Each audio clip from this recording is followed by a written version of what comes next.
This is Democracy Now!, democracynow.org. I'm Amy Goodman. We turn now to California, where a farm worker who fell from the roof of a greenhouse during an immigration raid last week died over the weekend of his injuries. 57-year-old Jaime Alanís had worked at the farm in Camarillo for 10 years, providing for his wife and daughter who live in Mexico. His niece says he'll now be laid to rest in his hometown of Michoacan.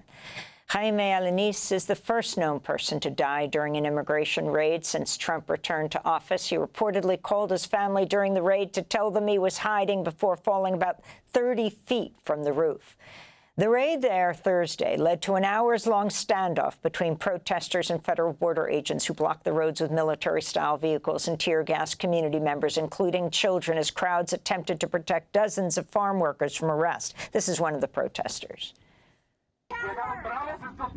These guys showed up all tough, cowards, and they've already tried to push us out, but there's more of us here now than there were before. At the end of the day, they're the ones coming from over there. They're not from here. Farmers who work here take more of a beating than anyone else. They're not the ones who deserve this treatment. The Department of Homeland Security said over 300 immigrants were detained in dual raids on cannabis farms and agricultural fields in Camarillo and the coastal city of Carpinteria. Among those taken into custody were at least 14 immigrant children. The United Farm Workers Union issued a statement in response saying, quote, farm workers are excluded from basic child labor laws, and it's unfortunately not uncommon for teenagers to work in the fields. To be clear, detaining and deporting children is not a solution for child labor, they said.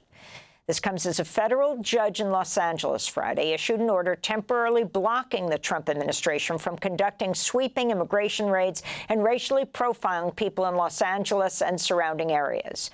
Judge Jaime Alanís said agents are prohibited from targeting people based on their apparent ethnicity, the language they're speaking, their presence at a particular location, or the type of work they're engaged in. The judge also ordered immigration authorities to provide anyone they arrest with immediate access to lawyers. One of the plaintiffs in the case, Brian Gavidia, who was aggressively pushed against a fence by ICE agents during a raid and questions as he repeatedly told the agents he was a U.S. citizen, spoke at a news conference Friday.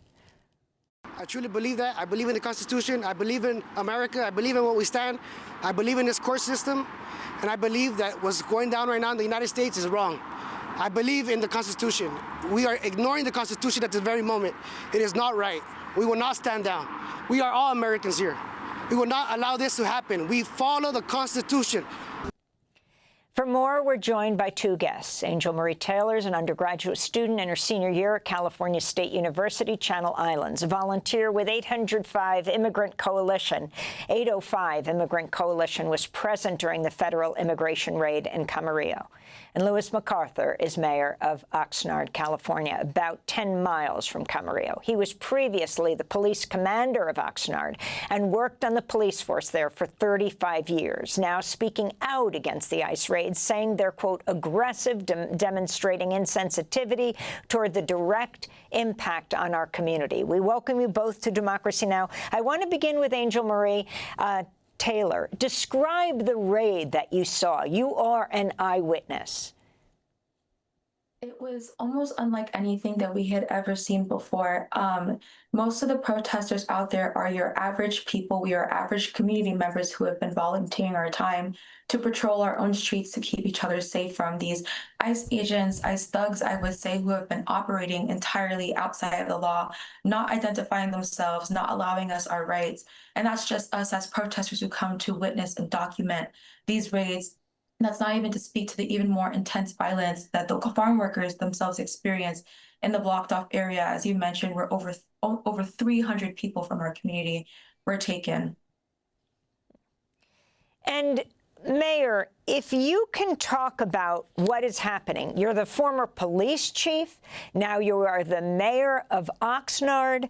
In a social media post you wrote, while this matter is taking place outside the jurisdiction of Oxnard, I'm increasingly mindful that many of the facility's employees are likely from Oxnard and are seeking refuge in their vehicles amidst the high temperatures, raising concerns about the safety and well-being of those individuals. Can you talk about the Oxnard residents, Lewis MacArthur, who were targeted? Yes, absolutely. You know, what we're seeing is these unjust and harmful actions by ICE officials without following any due process. And we had it hit home here on several instances. As you may know, Oxnard is the largest city in Ventura County. Ventura County has about 830,000 residents.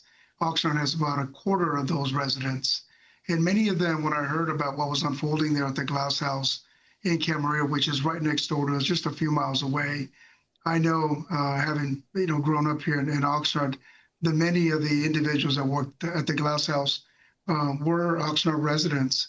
And so that's what caused me to turn back around. I was headed to Los Angeles to come back and to be present.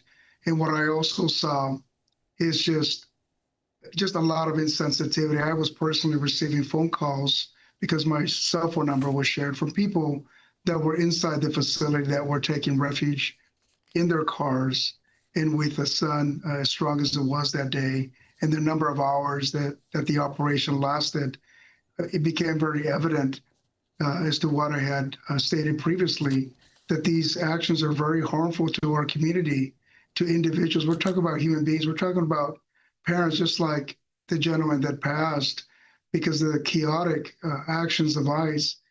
I'm not saying that the ICE agents killed the gentleman, but because of the chaotic actions, they caused this man and others to seek refuge, and this man fell down from the roof head first, from what I understand, and died as a result of that.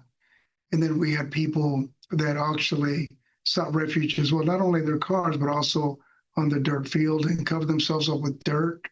And that was information that was being relayed or trying to be relayed to these ICE agents. But the fact that they work in secrecy without a person willing to interact while I was there on site, there was no deliberate intent by anyone from ICE to come out and just engage in some dialogue with us so that we can relay this information. There was none of that. And that's what we're talking about, is just a lack of due process. And as I have asserted, like any other police officer with the tenure of time that I spent in the police force, I've arrested some of the most just persons that had committed atrocious crimes in our city, from murderers to folks that have sexually assaulted others, and just a number of other felonious crimes. But nonetheless, those individuals were afforded a due process following the 5th and 14th Amendment of our Constitution. They were afforded the right to see an attorney, to consult with an attorney, to stand before a judge, and to be made available an opportunity to defend themselves. And that's not what we're seeing now. We're seeing people quickly being expedited out of here. And that's why the errors are occurring. And for us as a community, what it's doing, not only is it impacting our economy, but it's directly impacting children who are oftentimes left with mom and dad here to care for them. And this is putting a tremendous amount of strain. We're seeing a lot of nonprofits come out and help and stepping up, but we can't endure this much longer. Mayor, and this is what is been done. I want to go to Angel Marie Taylor. You're an undergraduate student in your senior year at California State University. On Thursday, you were at the raid with John Caravello, a faculty member at your university who was arrested and remains detained. I want to turn to him speaking the night before the raid, Wednesday, at the Camarillo City Council meeting's public comment period. My name is John Caravello, and I'm a professor at CSU Channel Islands. I'm also a longtime organizer with Ventura County Tenants Union, and more recently a volunteer with VC Defensa. Many of my students are undocumented, and many of their families are undocumented. It's my responsibility to protect them, and so I've been patrolling the city streets, following armed, masked thugs trying to kidnap my neighbors. Many call these neighbors illegal, but let's talk for a second about what's really illegal. When the U.S. bombed civilian nuclear sites like they did in Iran late last month, it's illegal.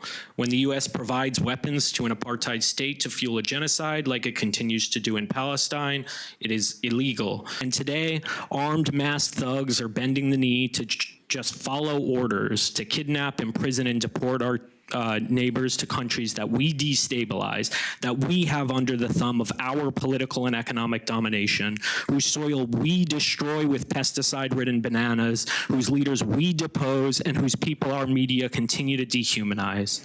Who are we to constrict the movement of our fellow human beings? Who are we to judge how people choose to live? ICE is not welcome here, just like the US is not welcome in other countries. And you, our elected officials, should swear them off, if not in policy, then in spirit, to at the very least pay back your undocumented community members for picking your strawberries. No one is illegal. Power to the people. So that is John Caravello, who is a faculty member at California State University, Channel Islands, where Angel Marie Taylor, you teach. He was arrested the next day. We just have 30 seconds. He hasn't been released yet? No, Professor Caravello hasn't been released, and as you've heard in that public comment, he has always used his voice to speak up for those around him. Myself, as a student coming from an immigrant background, like most other students here in CSU Channel Islands, Professor Caravello has been continuously targeted because of his outspoken views to defend his community, and he was one of the protesters on the ground who was helping other protesters amidst the violence. Well, I want to thank you both for being with us. Of course, we'll continue to cover this as the judge in Los Angeles ruled that migrants can no longer be rounded up in Los Angeles without cause. Angel Marie Taylor, student and volunteer with 805 Immigrant Coalition, thank you for being with us. And Louise MacArthur, mayor of Oxnard, 10 miles from Camarillo. Previously, the police commander of Oxnard. I'm Amy Goodman. Thanks for joining us. Thanks for watching Democracy Now! On YouTube. Subscribe to the channel and turn on notifications to make sure you never miss a video. And for more of our audience-supported journalism, go to democracynow.org, where you can download our news app, sign up for our newsletter, subscribe to the daily podcast, and so much more.